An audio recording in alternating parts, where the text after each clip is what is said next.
This is part 2 of my conversation with Shaun Lether. To hear part 1, check out the previous episode, episode 96, Transformed by a Near-Death Experience, founder of Hawaii IANDS, Shaun Lether. In today's episode, I'm speaking with Shaun Lether.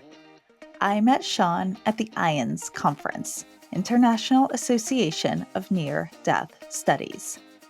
Through a series of near-death experiences, NDEs, and spiritually transformative experiences, STEs, and their powerful after effects, Shaun Lether woke up to his soul's purpose, centering around mind, body, and spirit healing, and being of service to others. In this episode, Shaun shares some details of his NDE and some of his STEs, and they're really fascinating and evidential. Shaun is the founder and leader of Hawaiian IANDS and leads STE experiencers sharing groups. I absolutely loved talking with Shaun, both at the conference and in this podcast. So here's my talk with Shaun Lether. Hi, I will be attending the IANDS, International Association for Near-Death Studies conference, and I would love to invite all of you. I will let Kimberly Braun, who had an NDE and is the panelist, coordinator, and mentor for this conference, tell you more about it now. Everyone that is there for the reasons of why are we here in this world? What is this world about? And how is this world, as we define it, part of something larger? So these individuals that present, and I'm blessed to be among them again, will share not only their experience, but how all their life is changed and continues to change, affected by these experiences. Powerful conference. And there were some really kind of big names there too. Last year, I got to meet, excuse my little bit of name dropping, but Dr. Bruce Grayson, which for me was really exciting. So pretty big scientists are involved too. And it's very serious. Along with the spiritual component, it's very evidence-based too and research-based. I encourage you to go to the link to the conference, which is conference.iands.org. And the lineup for the speakers is presented there really in a very clear way. Since I'm working with the panelists, I can name a couple of the panel titles. So we grouped them into themes this year. Trauma panel. So those that have experienced trauma, loss of a loved one fits right in that category. How NDEs, STEs, and OBEs changed their life purpose, after effects of an NDE, and family dynamics. Special abilities is another panel on mediumship. But if you look at the schedule, you'll see there's scientific-oriented panels as well. What those would be is that they would be the presentation of the fruit of the research that these particular scientists have found when they've been studying NDEs. Amber Kasich, who has been on this podcast, she and I are going to be doing a presentation as well at the conference. It'd be so nice to see some of all of you who listen and support. And you can get tickets at the website conference.iands.org. And just as a note, there's always member specials. So being a member of IANDS is very inexpensive. Welcome to What the F Just Happened? I'm your host, Liz Enton. If you listened to the intro, you know my story. If not, here's a brief summary. I'm a sciencey skeptic, and when my dad died, I took a shot in the dark and decided to investigate if there was any possible evidence of an afterlife. I assumed that was as realistic as Santa Claus, but I was desperate. However, I was so blown away by what I discovered that I wrote a book and launched this podcast. In this podcast, I'll be talking to some fairly normal people about some really weird stuff. I speak with everyone from psychic mediums and afterlife researchers to ordinary people who've had some inexplicable experiences. So come, listen. There's no need to draw any final conclusions. Keep an open mind and wonder, what the F just happened? There was another period where I was home in my building, and I still had this walker, and I'm trying to learn how to get off this walker. And with insurance and stuff, like there's periods where they won't pay for stuff. So I was going through this period with no physical therapy and no occupational therapy, and I'm doing it myself. So I'm out in the hallway. I would lift up my walker and I would walk the hallway, and I'd walk 20 feet and then have to put the walker down. Well, I would go back and forth, and I was doing that, and all of a sudden, everything was starting to collapse, and I went to tip over. I literally felt my mother from the other side grab my shoulders and tilt me back up. And I'm sorry, there's one part I'm still not clear on. How did you know that woman was that saint? Thanks for reminding me. Because I told you I will go on a tangent.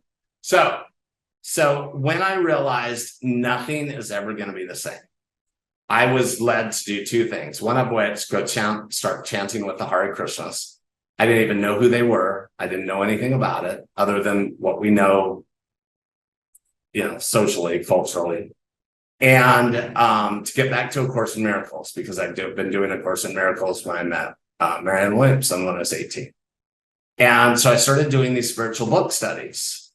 And because I was spending so much time on the other side, to integrate into this world when you've been to the real world, when you've experienced it's insanity here. And I didn't want to integrate, but for whatever reason, I'm here.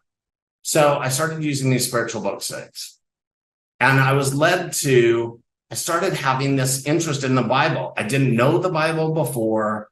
I had an interest in certain quotes, not like, the whole Bible, but I started having this understanding of certain things, like I said earlier, the sins of the father.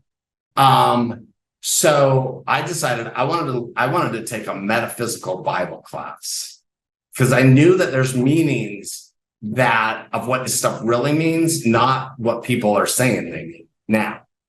So as I was in this metaphysical Bible class, I don't remember what we were studying, but all of a sudden somebody mentioned Saint Teresa of Avila. And it was weird because, like, literally, I just had this knowing.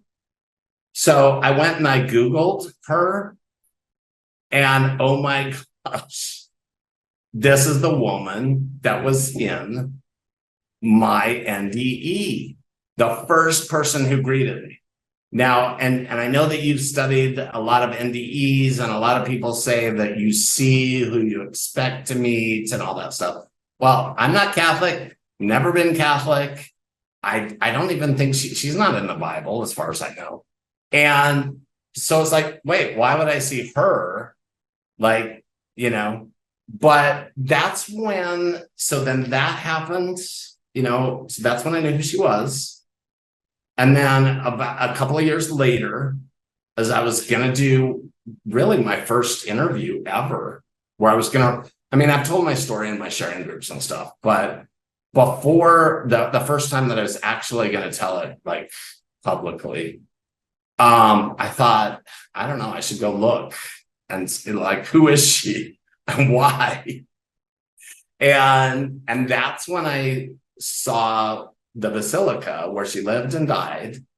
And that's when it's like, oh my gosh, this is the exact countryside that I saw. And So as I've gone more now, because I didn't know anything about past life regressions or anything. And to me, I also didn't see the importance of it. But now I actually understand, based on the work that I've done, it's been like 5 years, that I knew her. That was a past life.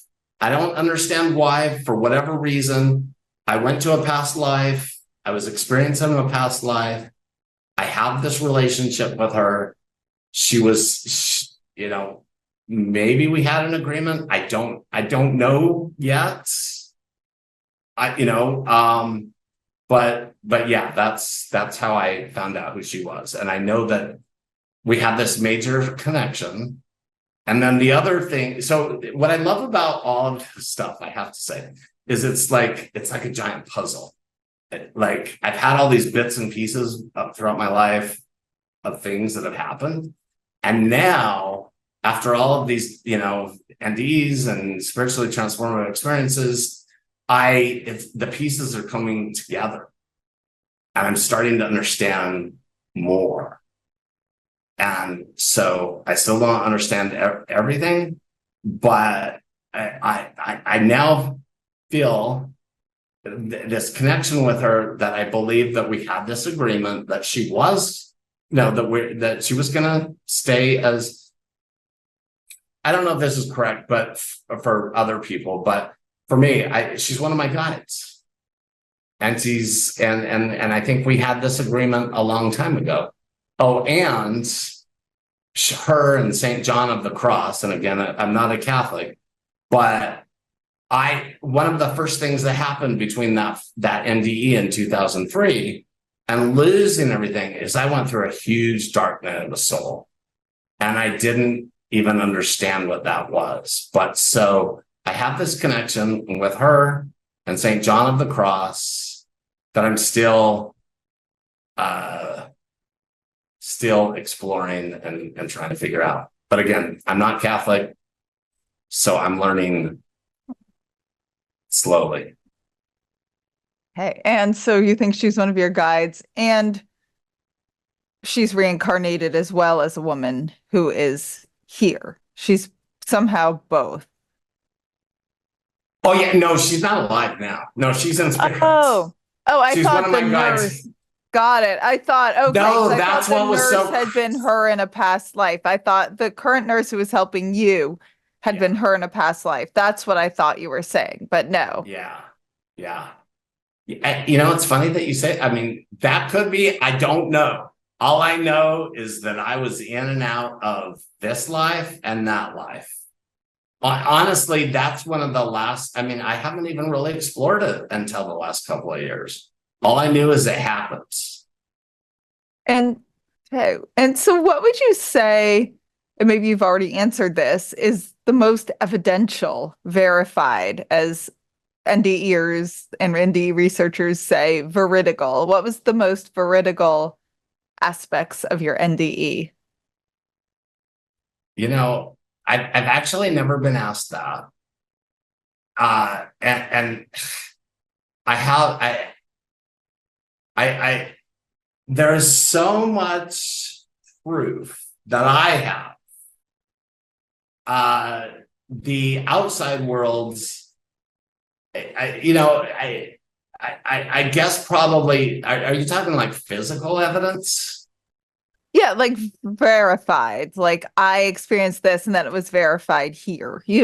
Like I saw my sister eating the sandwich when I was out of my body and she really did eat it. It's something very concretely veridical. Oh yeah. Well, yeah, all of that. But I think as far as physical evidence with a doctor, it would be the lung doctor who, and all the doctors, they're like, it's a miracle. Like they were all sure I was going to be dead. And that's why my sisters came. There was a 90% chance that I was not leaving the ICU. So if you want, evidence like that, what I shared, I didn't know that my sister was going and having an egg salad. Okay. So you didn't know that. I wasn't sure if they told you. And Okay. You hadn't even been told that. You saw them doing an egg salad. I don't Yeah, remember if you said right. the other Yeah. sister. Got it. Okay. Yeah. I was remember I was strapped down in the ICU. I had tubes in me and everything. So I didn't know any of that. So yeah. So that was all later verified. That's what she was doing. And the same with the other sister. And What was your other sister doing again? the coffee cart. She would go to the coffee carts. And Okay. so, yeah, so all of that, it's funny because, like I said, you're the first person that's really asked. And so I haven't really but yeah, it's just all about, because basically I would text my sisters everything that was going on. And so it'd be confirmed that way. And it's funny because since then, I've had so many experiences with my mom and my nephew, and it's actually been verified through other mediums. So one of my sisters went to see, one of them sees a lot of mediums. And so she went and she had a recording of this medium.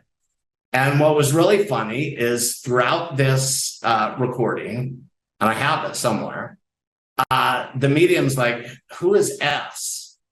They want to talk to S. And what was funny is, I guess my sister, she was like, not thinking, because she's like, I don't know. I have no idea. And they kept asking S, who is S? They want to talk to S. So at some point, she's like, well, I have a sister named Shelly and a brother named Shaun. It's Shaun. And this is the same sister who was with me in the ICU. We're in the ICU and she's talking to me. And I said, and I was saying something about my mom or whatever. And my sister would say, well, tell mom hi. And I'm like, tell her yourself. She's right behind you. So, yes. So this was several years later, but my sister was with this medium. And the medium kept asking, they want to talk to us. And so once she realized, oh, Shaun, and then my sister was asking them questions like, well, why him? And the answer was because he's open. And this is where I believe, like, me losing all that money and real estate and everything I thought I was, it's like I had to let go of everything material in this world to just be blasted open. And that's what happened. And so what was interesting, so I'll tell you a little bit more. So remember my nephew in the ICU that breathed into me? Well, his mother, she would say stuff like, I wonder if, so she moved from Florida to another place. And she's like, I wonder if he even knows where I live. And I'm like, well, of course he knows where you live. And so anyway, I went to visit her. And this was a few years later. And I went and got there early in the morning, went to sleep. And then the next morning, as I'm coming down the stairways, there's my nephew sitting at the dining room table. And I burst into tears because this stuff is so amazing, but I never, ever I'm always amazed. And because the love and it's beyond what you can describe. And so I'm sitting there, I'm coming down the stairs, I see my nephew sitting at the table. I start crying. I come around the corner, my sister's in the kitchen. And I said, he's here. And I said, and he's in the dining room. He's sitting on the table. Well, that conversation was brought up with the other sister with the medium. And this is on a recording. And that sister said to the medium, this was one of the ways that I guess both of them decided they were going to test the medium. What happened with Shaun when he was in South Carolina? And the medium said, "Oh, you mean when Brandon came to him?" This was on recording. And Well, yeah. wow, I mean, I love getting the evidence. That's fantastic. So sticking with evidential, what makes you think your NDE was real and not hallucinations to help you cope with being in a hospital and possibly dying? Yeah, that's another really good question that nobody's ever asked, and I love it actually, because I'm what, like I said, I'm one of the most stubborn people, and in fact, I'm so stubborn that I have had more stuff happen to me, which I'll share a little bit later. Well, no, I'll show that now, because so after the hospital, I got out, I'm finally at home. I'm doing outpatient, or actually, I was too much of a mess to do outpatient. So they came to my house for a while to do physical therapy and occupational therapy. But I went back to the doctor. It took me a couple months to go back to that lung doctor, because when I saw his photo, I Googled everybody, when I was out of the hospital to go back. So like, okay, who's who? Like, what's their faces? And when I saw the lung doctor's face, I had so much PTSD and trauma, I couldn't see him, because I will never, ever, ever forget the look on his face. And this is the head of the lung clinic. He's seen all kinds of stuff, but he knew I was dying, and he was mirroring that back to me. So it took me a while to see him. But I went to this other doctor, and so everything, like I said, my body had shut down to die. I had no immune system. I had no white blood cells. I had no red blood cells. I had nothing. And they finally, found some stuff to help me. I was doing a little bit better. I went back to the doctor for the first time to do all my blood tests and everything. Not the lung doctor, it was another doctor for the immune system. And so I went there, was feeling great. He gave me all these great numbers, like, you're doing a little bit better. Because literally for a year or two, every day, and still it's a miracle, but every day it was like, they don't know if I was they don't know. Like, we can only take it day at a time. We don't know if you're going to make it. We don't know if your lungs are going to heal.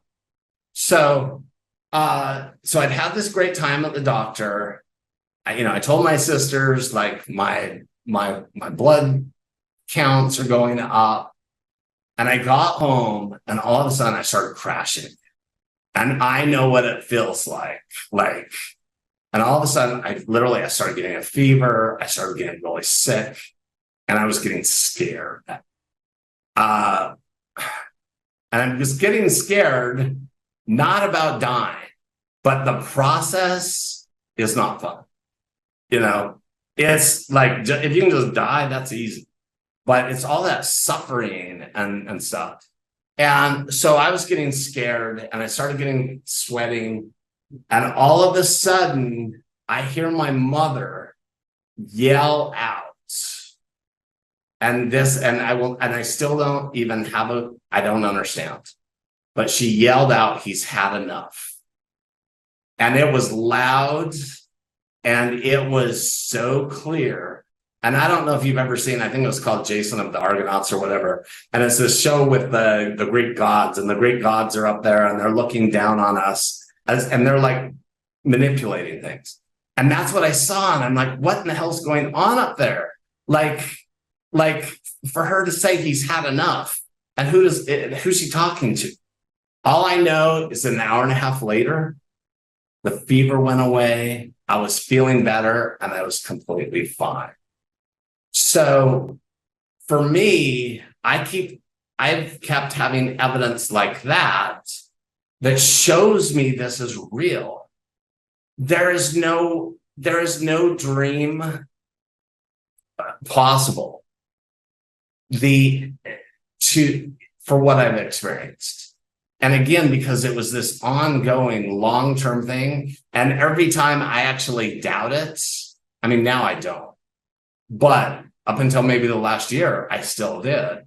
And the more things just keep happening that prove. So one day I was on the bus with my mom, and she had done something amazing. Wait, I mean, you were on the bus with her when she'd been living, when she was still here, or no? No, right. She passed on. Yeah. So I remember I spent a couple of years mostly on the other side spiritually. I was in a body here, but so I was literally with my mom and other guides. That's where I was spending most of my time. So I'm in a body, like, remember how I said, like, I was like looking below and watching my body as it was walking? I spent 2 years like that, in and out of my body. So yeah, so I was with my mom, meaning I was in a body, she's not in a body. We're on the bus, and I don't remember exactly what had happened, but she had just done something absolutely incredible that, like, beyond doubt, like, she is real. This is all real. It's really happening. And she said, "What do you need? A burning bush?" And I don't know if you remember, but that's in the Bible. And to me, I always laugh at that, because I am the hardest person to convince. But I keep having more and more, and I have had continually evidence from the other side for me that lets me know they are always with me. But all of us, we all have people watching over us, or guides, or entities, whatever you want to call it. And sensorially, in terms of your sensations on the other side, I mean, when I have dreams, I don't have that many physical sensations overall, but here I am, I'm sitting in the chair. I feel it. I feel like, my phone I'm holding with my notes on our conversation, I pick up my cup and I feel it. So did it feel real sensation based? Yeah. So what's kind of weird is, since this last NDE, I actually don't dream a whole lot, or have dreams that I remember that much. So what's really interesting for me is, so I think a lot of people, so from what I know, they can communicate with us in our dreams. That's the most common. For me, it's not in dreams. It's all actually physical. And like I say, so with my mom, and I will see pictures, I will hear them, I've seen them, and the things that they have done for me, to have her, as I was about to tip over in the hallway, to have her, to feel these arms grab you and tilt you up, it is a physical sensation, because you know what it feels like to have somebody grab your shoulders, right? You can't, there's no mistaking. And something happened. So because I need all this proof, before my NDE, after she came to me the first time, and before she appeared to me on the mountain, she came to me. I was typing an email to my sister when my mom, she with her mental health issues and depression and so forth, and this happens to a lot of people, they get spirit attachments. So my mom actually opened herself up to these spirit attachments. When I was young, I would make the jokes, and a lot of people with trauma, especially me, they make jokes to alleviate the situation. So when my mom would be possessed, I'd make these jokes, like Sybil, or she's about to spit pea green soup. like The Exorcist. So I saw this as she was alive, and I would see these entities in her, but I never knew for sure. So later, after she came to me, after she died, before I saw her physically, when she was showing me the pictures of her as a kid, she actually told me, "You're right. The times that you thought that I had these entities in me, you were right." And she showed me how that happens. And it was because she just couldn't handle this physical life. And she would check out through drugs, prescription drugs, or whatever. And, but, the sensations, it is hard to describe. And a lot of people haven't asked it. Well, most people haven't. So this is what's really cool. And so there's this, it's like a knowing with every part of your being that, so one thing about breathing, having been on the ventilator and not being able to breathe for so long, I would get like this euphoric high by taking a breath, just taking a breath. And so everything was heightened. All of my physical senses were heightened. And out of a body, you mean, compared with having them in a body? Yeah, but also coming back into the body, everything was just heightened too. Like just stuff that we all take for granted, like breathing. Everything became euphoric for me. And it was like breathing for the first time, eating for the first time. One of my sisters came and we went to a hotel and we went to a brunch, and it took me forever to eat. And she's like, "Can you hurry up so we can go sightseeing?" But it was like every little bite was now euphoric. It was like the first time. And that's one of the after effects of NDEs, which I didn't know at the time. But yeah, so every sensation, it's heightened and it's new. And so for now, so like when spirits are coming, or when my mom's coming, or I will literally get, so in Hawaii, they call it chicken skin. And it's like these spiritual chills that you get all throughout your body. And you just know, like, it's very hard to explain.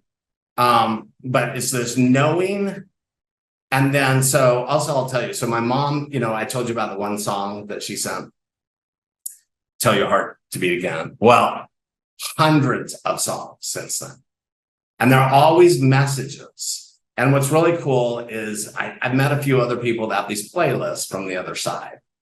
But so there's a difference. You hear a normal song and it's like, okay, maybe it resonates with you or whatever. That's not what it's like. So what'll happen is like, so I remember I was in Longstrokes one day, and you have the background sounds, the music way back, faint. Well, I was there and couldn't really hear the music, but all of a sudden I could. And then all of a sudden, all the noise of all the people around me, it went away. And it was also as if everything else got dark around me. And all I could experience was this light and her. And again, and when I say her, what's kind of interesting is because she's an aspect of God, like I experienced the whole thing. And so it's just this intense light. Everything else is dark, hazy dark, because I know where I'm at. And then whatever the song comes will be a message. And which actually, so I have to tell you something else about this. So at Target, it's really cool. So our Target used to be a Nordstrom. And a friend of mine used to work there when it was a Nordstrom. And where his office was, he actually would say, he said to me after I'd experienced this stuff, he said, "That's where my office was. And I used to experience all of these like ghosts, and they would scare the crap out of me." Well, where his office is now the toilet paper aisle of Target, where the song that I was just telling you, where all of a sudden this song comes, and it's actually I Love You Baby, and that was the song, and that's where it happened. Well, the coolest thing that happened in the toilet paper aisle of Target, which is where was his office when it was in Nordstrom, is during COVID, and we're here in Hawaii, we're on an island, so we run out of things a lot faster than the mainland. And no toilet paper, no paper towels. And by then, my sisters, they've been hearing this stuff for a couple of years now. But I always, or at least then, I would always share, and I'd do a group text, because it's so cool, the stuff they can do from the other side. So I was actually talking to my sister, and I was telling her something amazing that my mom had done. I don't remember what it was. And so as I'm walking in Target, look down the aisle, there's no toilet paper, no paper towels, but I was still telling my sister about something amazing my mom had done. And then I walked around the aisle, went down another aisle, come back up, and in the toilet paper aisle, there is 1 4-pack of the toilet paper that I use. That was not there before, and it's there now. Yeah. Some help during the pandemic. I could have used help with those things. I want to get into now, you run the Hawaii IANDS or Hawaiian IANDS. Tell me a little bit about that. So remember at some point I realized my life was never going to be the same. And I started doing these spiritual book studies, A Course in Miracles and Way of Mastery, and Paul Selig, he channels. And I was chanting with the Hare Krishnas. And I would also go to this Buddhist temple, all this stuff that I'd never done before. Remember, my old life was all about money and real estate and all this stuff.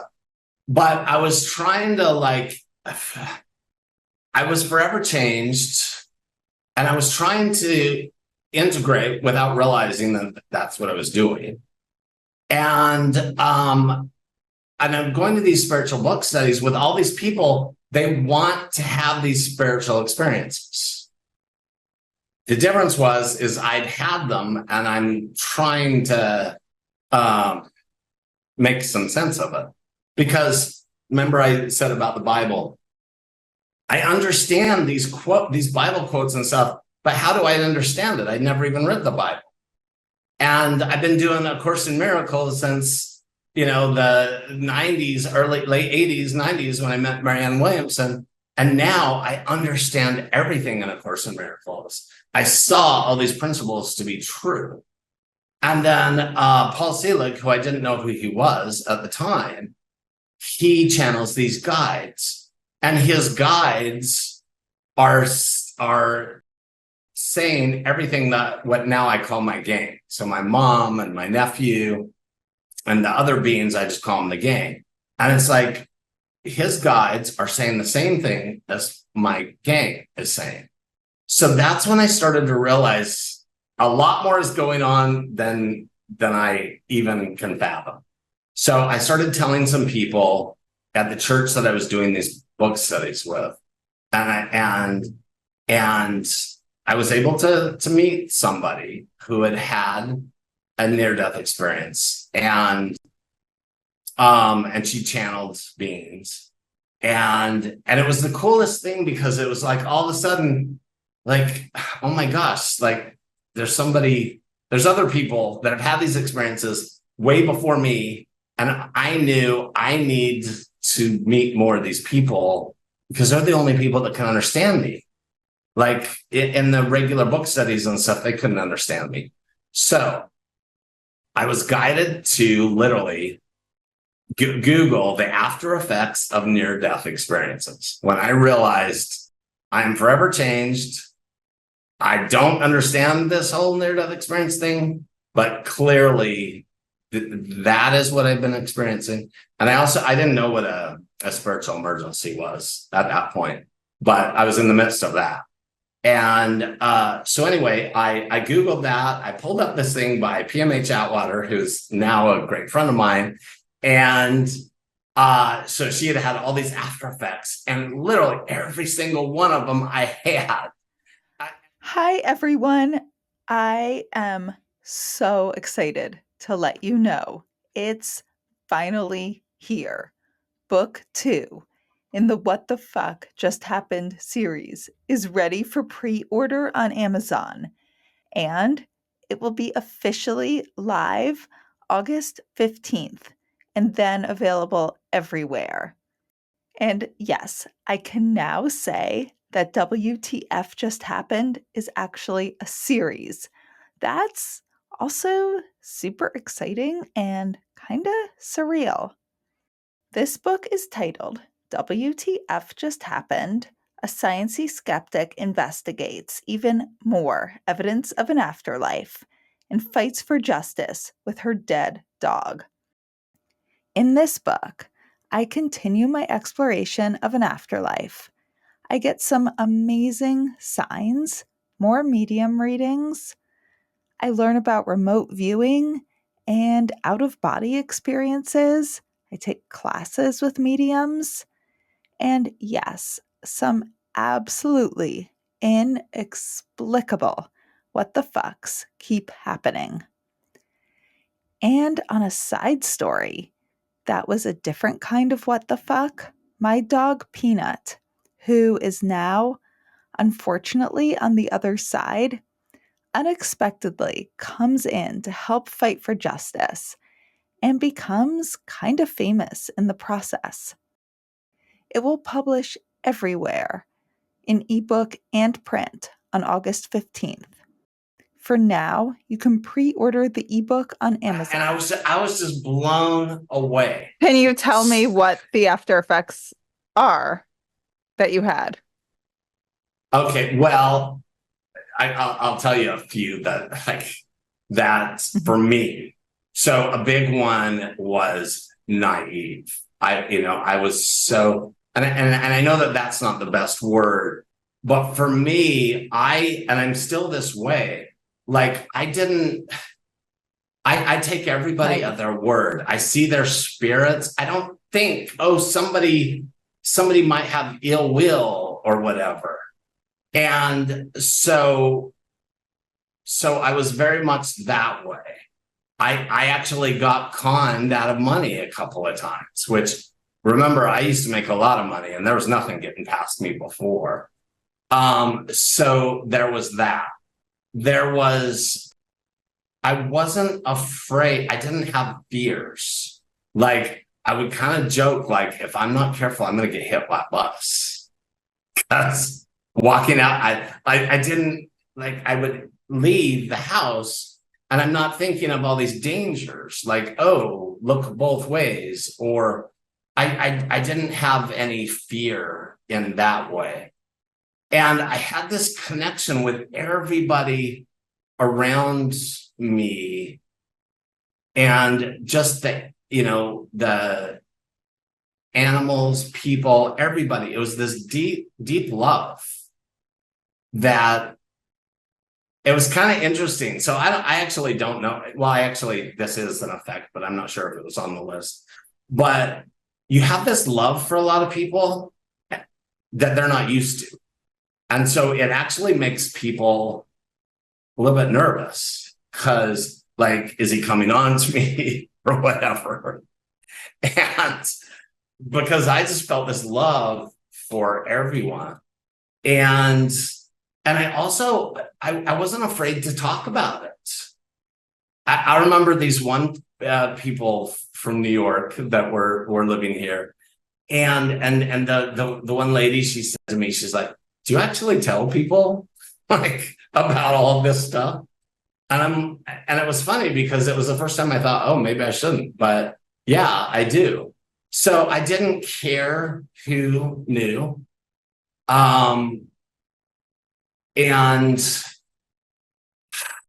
I think one of the biggest things is that I was forever changed in that most of us, like, they talk about it being a dream or a story. And I exited the story and my story of all those false beliefs and not good enough, not lovable, all that stuff. And so I exited the story. And what was hard is when I would see other people, they're in the story, their role, like who they are. And that's why, how they say a lot of NDEs, their marriages fall apart or the relationships. And that was happening to me, is that I couldn't have the same relationships anymore. I needed deep, fulfilling, connecting, authentic, honest relationships. And that was the other thing. If somebody was being not authentic or not truthful, I could feel it. And it was really, really challenging. So yeah, at some point I realized I'm never gonna be like I was before. And I don't care about money now. I don't care about, I've had all this I just didn't care about any of it. Mm-hmm. So that's when I realized I need to talk to other people that have had these experiences. And that's how you found IANDS, Googling and finding PMH Atwater, who's super involved with them. Yeah. So I started a little sharing group here in person to talk to other people who had had these experiences. In Hawaii. Wonderful. And now running Hawaiian IANDS and attending IANDS conferences, you hear day in, day out near-death experiences. What are some of the I guess you gave the similarities of after effects, but what would you say are some of the consistent similarities of near-death experiences? Well, so one thing I've learned is there's many different kinds of near-death experiences. A lot of people can leave the body and not necessarily go to the light, but the ones who have gone to the light and experienced that oneness, that love, pretty much all of them. So even if they experience, like a lot of people experience Jesus or whatever they experience, but when they get beyond that, it's not a man, God is not a man. It's a feeling, it's an energy, it's a love. And the big thing is the love. It's absolute. It is not the same kind of love that most people experience here. It's not transactional. It is this absolute, complete love. And another thing is acceptance. We use the word forgiveness, but it's beyond forgiveness. It's this acceptance of other people for who they are at that moment. And that's another huge one. And what I found is there's an energy about experiencers that it doesn't even matter. Most of us can't really describe adequately. For 2 years, I couldn't at all. And I certainly don't do it justice now, but at least I can get a few words out. But that is another thing. And so there's this energy that you can feel. So for me, like when I have speakers at our events and stuff, it doesn't even matter what they say. It's the energy. You can feel this love and this compassion and this light. And so that's one of the biggest things for me.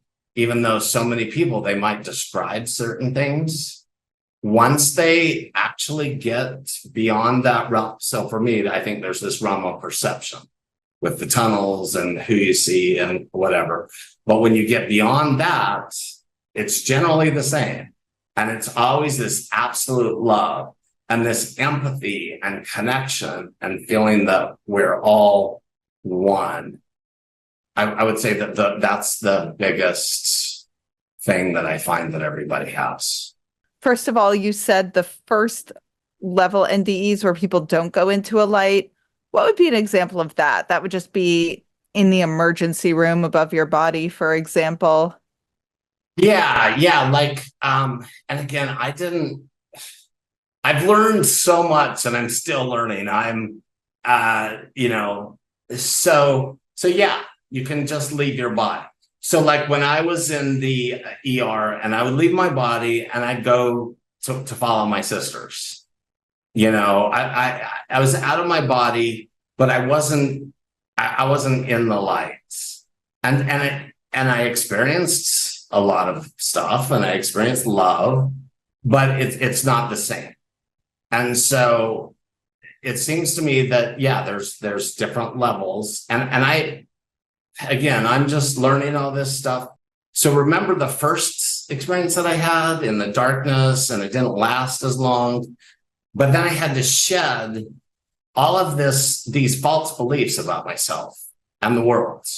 And it was like the peeling of an onion. So it was like an ego death, which is, that was one of the first things I would describe to my sisters and stuff. And I couldn't explain it very well, but it felt like all these false parts of me that kept me away from love or from feeling the love that's available to all of us at all times had gone away. So I didn't have these defense mechanisms. So in the past, I could, you know, somebody would say something to me, I could, you know, battle them back and beat them into the ground. After the NDE, somebody says something rude to me or mean, I just cry. Like, I have no. I really could give you a hug. And you said when you go through the light, you find this love source and we're all one. This might just be my personal visceral reaction. When I hear we're all one, I know this is supposed to be a good thing. I think that sounds horrifying. What happens to us, our individuality, our loved ones? What does we're all one mean? So I completely understand 100% how that feels, because in all these experiences and what happened to me and seeing it all, I still came back in a body. I still had this stuff, and I still have this stuff that I'm here to heal in a body. But I remember exactly what you just said, how that felt, in that ego is what keeps us separate. And that need to feel special, that's part of ego. And to let go of, oh, I'm not special anymore, meaning I'm no more special than you. We're all special. That separation, to let go of that, it was hard. We can all be special, but in different ways. My Liz specialness is different than your Shaun specialness, different than my dad's specialness, but we're still all very different people. We're not just one same person. So right, and that's what I'm saying, is that distinction. That's what I started to let go of. And I love that you're asking this question. Oof, I don't like that at all. No, the ego doesn't. I didn't like it either. I trust me. I spent my whole life trying to be someone, making all this money and all this real estate and the flashy cars and blah, blah, blah. And now I've experienced this oneness when I'm one with God and my mom and everybody. And it's like, I spent my whole life believing this false truth. It wasn't easy. And so Ram Dass, so I actually went through another little dark night of the soul afterwards, because it's like, you mean all this stuff that I spent this whole life to achieve, it is an illusion? It means nothing. And so I was so grateful. Ram Dass, you know, he lived here in Hawaii, and I didn't really know anything about it until after my NDE. And I was guided towards him, and he has in this thing, Becoming Nobody. And he perfectly describes what was going on. And he says, you spend your whole life becoming somebody And then with an awakening, you realize none of that means anything, and that's not true. And then you have this hole where all of that false stuff was, and the spirit doesn't come in quite as fast to fill that up. And then you realize none of that means anything. And I was so grateful, and I'm still grateful to him, because that's literally what it is. It's like, no, I am no more special. We are aspects of each other. We are mirrors of each other. And yeah, we have these little distinct things that feel different. They're just part of the ego and the personality. It's not the spirit, the whole. I don't know if I like person. You did. I just don't like it. I don't have to like it. I didn't either. Trust me. Trust me. Yep. I went through these experiences after where I had to admit stuff like that, because for whatever reason, when we're on the other side, when we're outside of our body, it's all perfect. None of this matters. But when we're in the body, this stuff matters. For me, we need to realize none of this matters when we're in a body. And so these uncomfortable truths like that, I would feel nauseous, like I wanted to throw up. And it was like, ugh. And it was literally me having to admit that kind of stuff. Like, wait, I'm not special. I am, but I'm no more special than you. We're all special. We're all one. There is no separation. And the ego doesn't like that. It doesn't like it at all.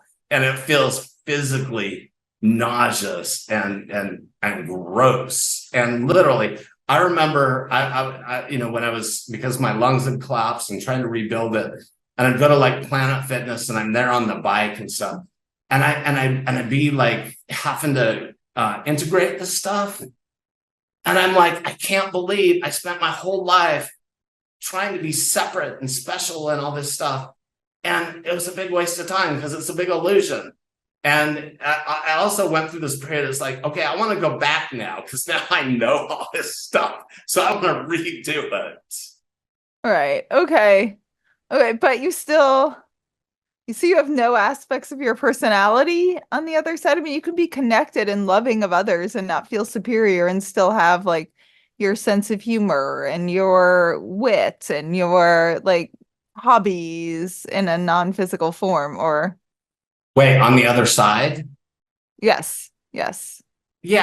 So there's levels, right? Or this is what. So yes. So immediately on the other side, with whatever that you call that dimension, we do maintain these individual things. So my mom, she has this individual stuff that I know is her for when she was in a body. But she is so much more than that. And so yes, there are these individual things, but so much more. So what we ultimately are, so my nephew, I'm not explaining it here because it's really cool. I didn't know any of this stuff. I just learned it from them, from the other side. So my nephew has reincarnated, the one that breathed in. And what I didn't understand is okay, so how could he have reincarnated? And I've seen where he's at. It's very far away. It's almost like another world. Not this world. And it's very far away. And I don't even think it's actually is technically advanced, because I've seen him out farming with old equipment and stuff. So it's okay, but then he's come back to me a couple of times. Not like my mom, who's every day, or my niece who passed on. She's here a lot more. But he comes at certain times. And so it's okay, well, how is he coming to me if he's in a body in another life? And that's where I've learned from my mom is that there's this higher aspect of us that is always on the other side. And that's the full expanse of all of our lifetimes, all of our memories, all of our incarnations, all of our different personalities. And so the part of him that I know is my nephew, I can still connect with. But then there's another part of him that's now in this new life, which is a different personality and everything. And that's all part of the one. Does that make sense at all? It does. I've understood that, except I've understood that since studying this, except that discarnate part not being part of the one, being itself, which I guess I prefer. But I mean, it doesn't matter what I prefer. If I'm scientific, what is how it is, whether I like it or not. But yeah, how I've understood it kind of is our consciousness is non-local and some non-physical and some type of quantum particle that lives in a cloud that quantum entangles. A part of it will quantum entangle with our brain while we're here and have this human experience, and we'll have it multiple times while this other part's there. But I guess I still have hoped that that quantum particle version of us was an individual rather than just exactly the same as yours or the same as my dad's or the same as people I hate too. I don't want to be the same as like Donald Trump. So what I love is you just like, actually my head started to hurt because you're explaining the brain part of it. For me, it's all about experience. And that's what was so hard, is like to see it and experience, but then I can't put it into words, like even as eloquent as what you just said. But I will tell you, it's the ego that wants that separateness, that doesn't want, and you know, and I've been there. I have been where I know what that feels like so much. And it was, and you know, and it's not like I'm completely out of it either, because I'm still in the body. I still have those feelings. But I've been able to see enough of the other side, and I get to keep experiencing it, that now it's like, oh yeah, that's the part of me that I'm still, you know, healing, or that part of me that still wants to be separate. But you know, the funny thing about Donald Trump, this is kind of cool too that you actually brought this up, because I come from a real narcissistic family, and you could say that I come from a dad that he makes Donald Trump look angelic. Yeah. Oh my God. I feel like the only person who could do that's like Charles Manson. Maybe you have to edit that part out that I just said. But so when Donald Trump got elected, it was kind of funny because I wasn't having the same reaction as everyone else did. And I realized, it's like, oh,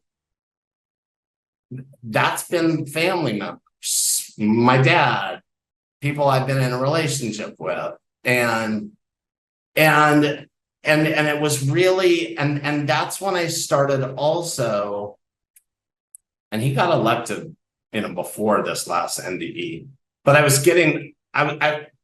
still getting all of these spiritual downloads and messages. It was like this last NDE was like, I did say rebirth, but it was almost like, it was like a confirmation of, I'd spent this journey, starting with coming here, of burning away of all of this false self and these false beliefs. And so yeah, when I started doing these spiritual book studies, that's when I started to really see, he's just a reflection of our collective consciousness. And the same thing happened with Hitler, that Hitler at the time reflected, unfortunately, a lot of the collective consciousness of the people at that time, that then gave their power to him and elected him. And because they chose him, and enough people chose Donald Trump that, I mean, yes, it was the Electoral College, but terrifyingly enough people chose him that he's here, and Roe v. Wade's been overturned. I'm terrified about my friends being allowed to marry the way I'm allowed to. I mean, just a lot of terrifying things. Yeah, and I'm glad that you brought that up too, because that is one of the biggest blessings. I have to say, trust me, I now am grateful, but would I go back and choose it all again? No. It's been really painful, everything that I've been through. And the loss and just the hardship, having your whole life. I spent my whole life. I got 4 degrees, graduated with honors, studied all this crap that means nothing, and spent weekends, holidays, and so forth on real estate and fixing things up and accumulating, and then to find out it means nothing. And when I say mean nothing, I mean, yes, I've learned a lot from it, but what really matters is the love and how we treat each other. And it's those small things.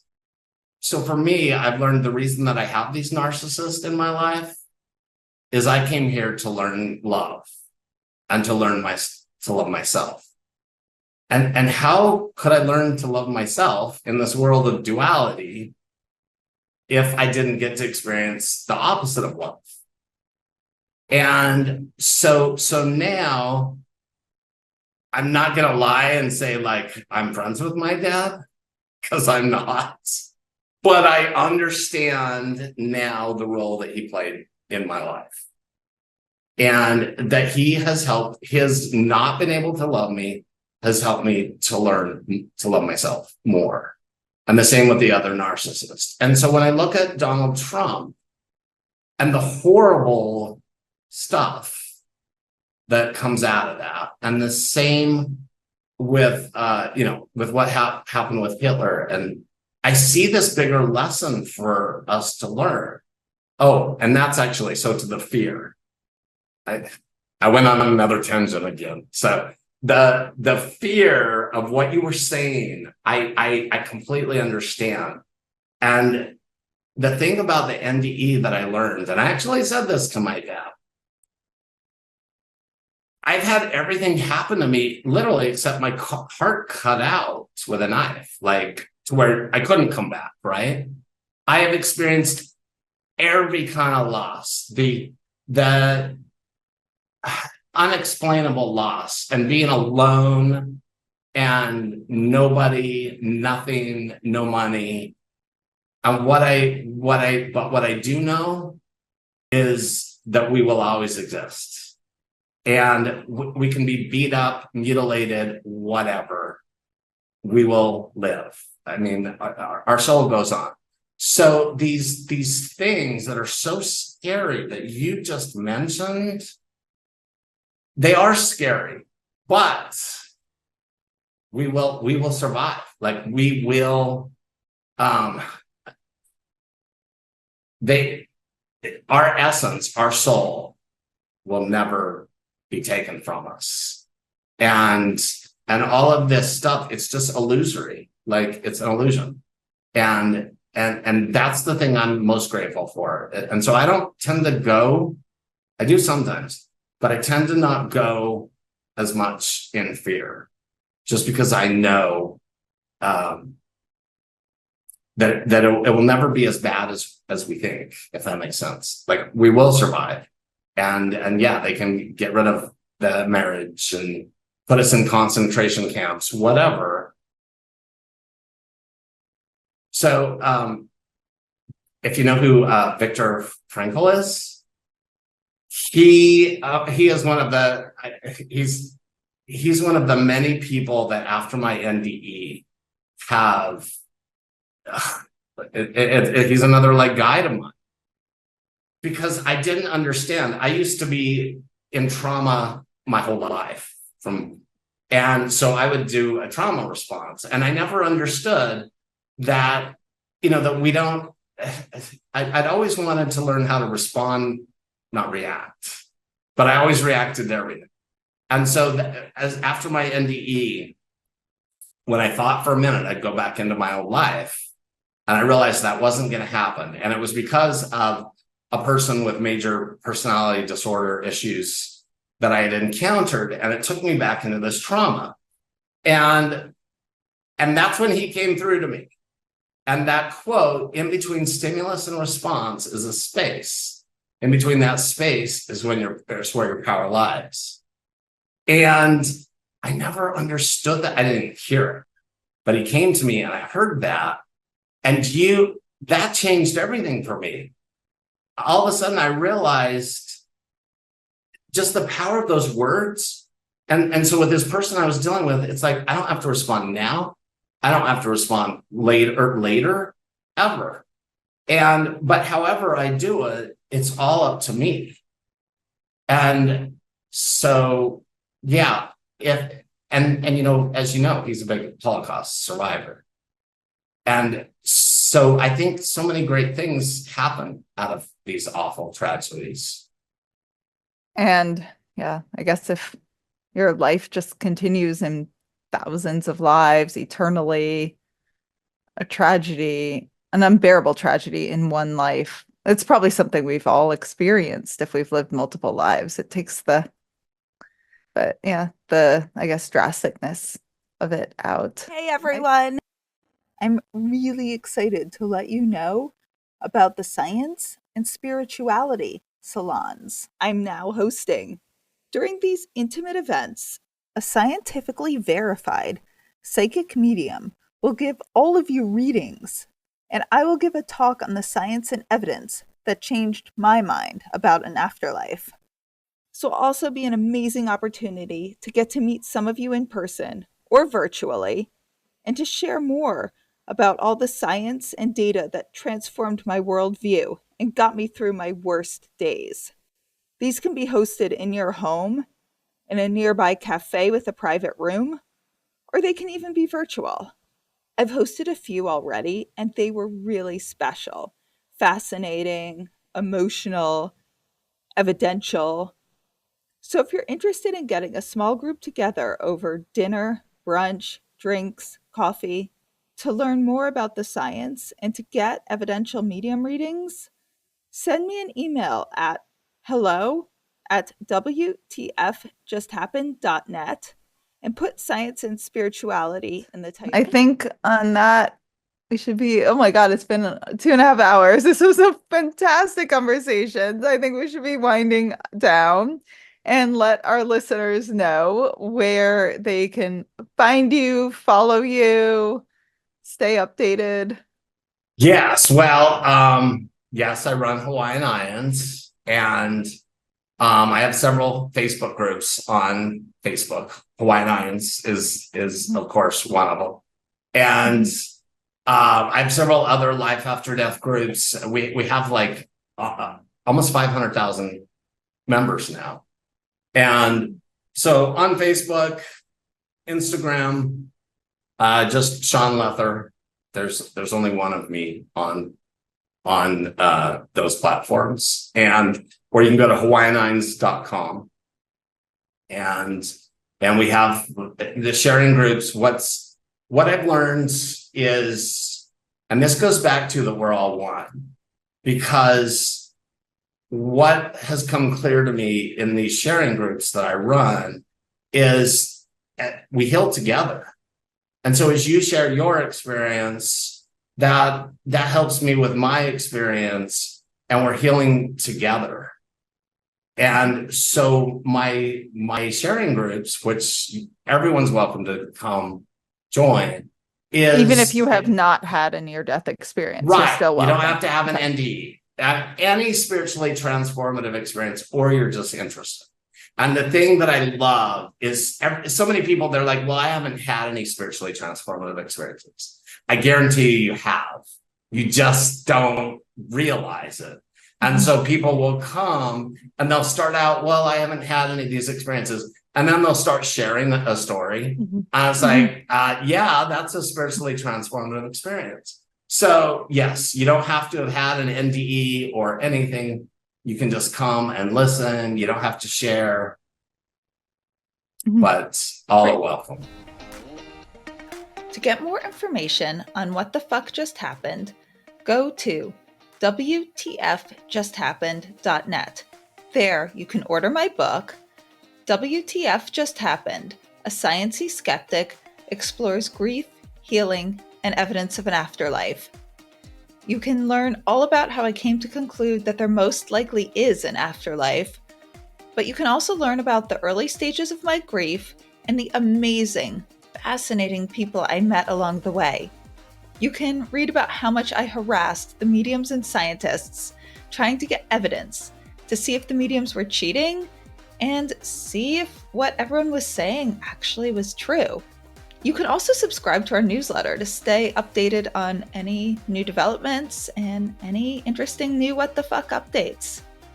So if you enjoyed this episode, please rate and review us wherever you get your podcasts. It makes such a difference, especially for a new podcast like this one.